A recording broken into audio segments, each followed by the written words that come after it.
Good evening, my cherished settlers. Today, we stand on the brink of a new chapter in our community's journey. As we look around us, we see the fruits of our hard work and dedication, but we must not rest on our laurels. It is time to advance our settlement further, to elevate our quality of life, and to ensure that every resident feels the benefits of our collective efforts. First and foremost, we will turn our attention to our beloved church. This sacred space is not just a place of worship, it is the heart of our community, a gathering point for celebration, reflection, and support. We will invest in upgrading our church, enhancing its beauty and functionality.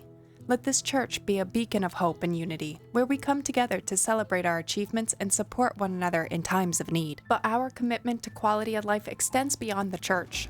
We will also focus on improving the amenities that enrich our daily lives, such as increasing our water capacity. This enhancement will create a vibrant community where every resident can find nourishment. In addition to these improvements, we recognize the pressing need for more housing. As our community grows, so too must our capacity to welcome new families and individuals. Each new dwelling will be a place of comfort and security, while allowing families to flourish and contribute to the rich tapestry of our community. Together, these advancements will create a thriving environment. Let us move forward with determination and unity, knowing that each step we take brings us closer to the community we envision, a place where every resident feels valued, supported, and at home. Heyo and welcome to another episode of Build&Battle Season 3, where we will build a beautiful medieval city while battling off famine, mutiny, and the bitter cold. In the last episode, we purchased our first 2 development points necessary for our sheep fertilization experiment, expanded our housing, and tweaked a few miscellaneous items. So if you happen to miss the last episode, then click on the info card above, or if you're looking for a new Manor Lords series to binge watch, check out the entire Build&Battle Season 3 playlist located in the description below. Now that we have the heavy plowing development point and the fertilization development point, it is time to start growing central Nomatine once more so that we can purchase sheep breeding and an apiary. Therefore, in today's episode, we'll be working towards our level 3 Burgage plots so that we may gain our next settlement point. So are you enjoying Build&Battle Season 3? If so, hit that like button, subscribe, and let me know down in the comments what you're most excited to see in the upcoming episodes. If you can't wait to see the season unfold, consider becoming a channel member for exclusive perks, emojis, and early access to the videos. Also, don't miss out on our Build&Battle Season 3 merchandise linked in the description below. Alrighty everyone, I'm wicked excited to start today's build because Burgage plots. Come on, we know how much I love building residential areas. Anyway, kick back, grab that caffeinated beverage of choice, and let's jump right on into it. To begin today's episode, I want to check off a few miscellaneous items I have noticed while playing the game recently, starting with our Forester's Hut capacity. As you can see on the map here, we have an area that is completely cleared out in terms of trees, and that was not my intention with our wood production. I really wanted this area to have a dense foliage, and therefore I think it is worth coming in and adding another Forester's Hut to our little wood modular build. So let's come on in and place just one more Forester's Hut for now, as I want to let the game run and see if a total of 3 Forester Huts will be enough to keep up with the wood capacity our lumber production is consuming.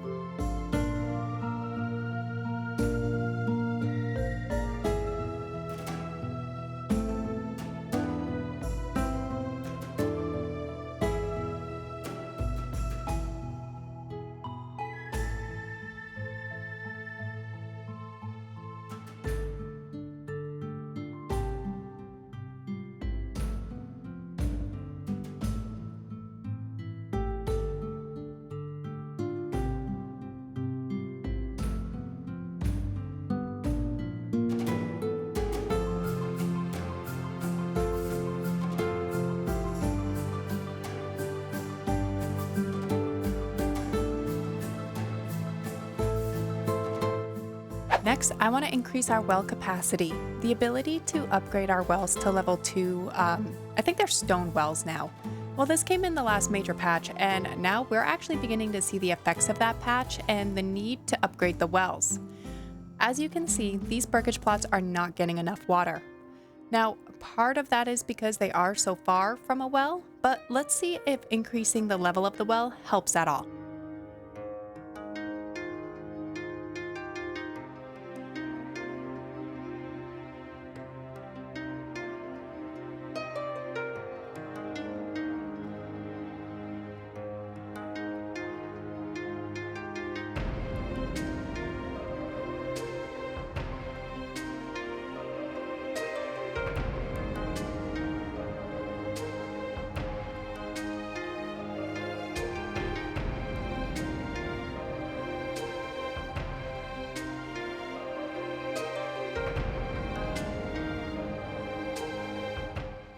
Alrighty, now that we have a couple of miscellaneous items out of the way, let's come on in and focus on what I actually wanted to obtain in this episode. Upgrading to level 3 Burgage plots and obtaining our next development point. To do this, we need a few items. A tavern, which we have satisfied slightly, and a level 2 church, which is wicked easy to obtain. So let's come on in and watch our church upgrade. For this, we need 5 timber, 20 stone, 10 planks, and 10 roof tiles, which we've already actually accomplished from previous episodes.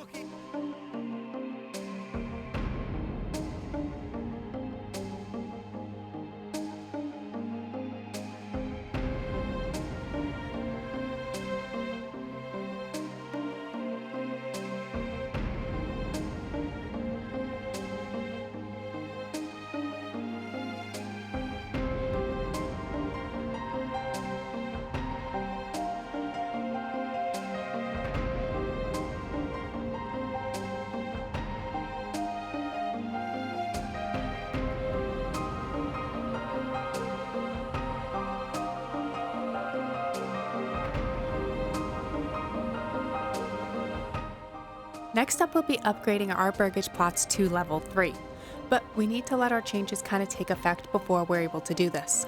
Therefore, I figured now would be a good time to add another block of Burgage plots to Central Namatine right about here. For this block, I want to focus on vegetables and chickens, as I mentioned in previous episodes that I'm attempting to get enough of a food surplus that Central Namatine exports its surplus over to Old Namatine, since Old Namatine has been struggling with food since I completed the manor wall off camera and the remaining Burgage plots filled in. There's about 1,700 people over in Old Namatine right now.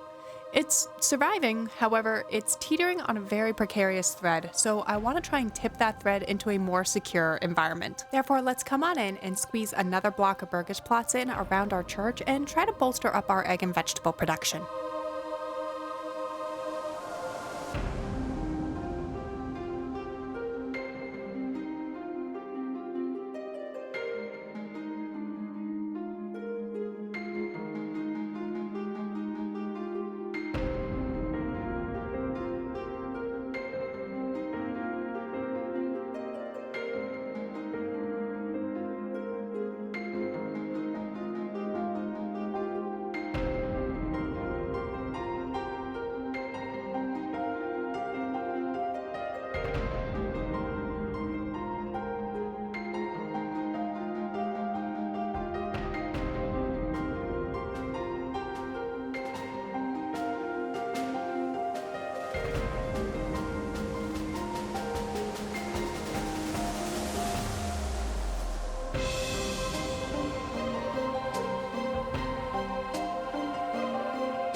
Alright, before we can upgrade the Burgage plots to level 3, we also need to start an artesian workforce, specifically a brewery, so that we are converting our malt into ale to be sold at the tavern.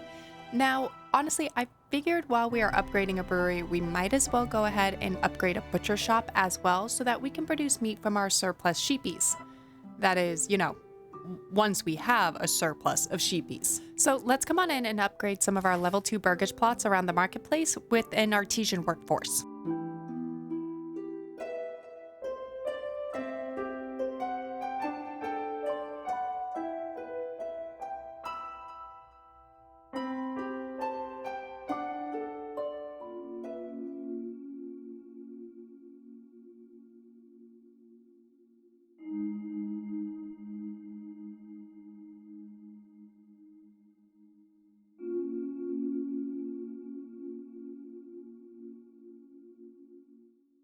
Okay, so you may have noticed we did not have actually any tools to get that butcher shop, so I started a little import of it. I don't want to import a lot of tools, but maybe 5 or so, so just we have them as we need to upgrade the Burgage plots with artisans. In the meantime, let's come into that brewery and let's set our advance. So I don't really think I want a production limit on ale, but I would love to have a huge surplus of malt on hand. So let's start it at 150. It'll be a long time before that surplus is in place. But the hopes or at least my hopes are if our, how do I want to say it? If our fertility treatment experiment works, I'm hoping we can get enough barley just in central Namatine to produce enough malt and create a surplus of beer to then send over to Old Namatine. Do I think that's actually going to happen? I'm skeptical, but I'd like to give it a try regardless. We have 3 sheep. I don't think much has actually changed in the fertility. I haven't really let the game run that much. Yeah, so the fertility hasn't changed yet, but mind you, I ended the game maybe in the year 103. 1, we don't have enough sheep, I think, to make a difference. 2, it really hasn't been enough time in-game. I did stop our tithe, just on a side note here, because we have the 1,000 influence that I was aiming for to begin with. So that way, hopefully, we can hold on to a little bit more food and get it over to Old Namatine. Okay, hopefully enough time will have passed that we can start upgrading our Burgage plots and get another development point. We do need at least 3 Burgage plots to gain our next development point. So let's refill those beverages, get some water, coffee, tea, whatever your beverage of choice is, and let's jump into a bit of a time lapse to see just how many level 3 Burgage plots we can acquire. I'll also try to upgrade any eligible level 2 Burgage plots, as we need these to keep up with the King's Tax. When we started Season 3, we did choose a King's Tax of 2 gold per family. Therefore, we really do need to keep every family generating regional wealth so that we can tax it. So let's see what ends up happening this autumn as we begin to pull in our crops. Let's see if we can get 3 level 3 Burgage plots.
Awesome. So we were able to pull it off.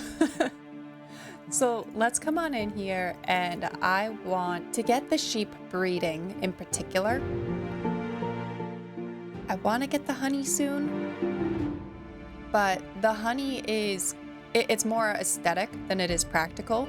The sheep breeding will be more practical because then the sheep will start breeding, and hopefully we can start getting more than 3 sheep coming in. Alrighty everyone, I think that just about wraps up today's episode. If you enjoyed today's episode, please hit that like button, subscribe, and leave me a comment down below letting me know your thoughts on today's building. If you're excited to see the next episode unfold, consider becoming a channel member for exclusive perks, emojis, and early access to the videos. Also, don't forget to check out the Build&Battle Season 3 merchandise linked in the description below. Until next time, I hope everyone has a phenomenal week.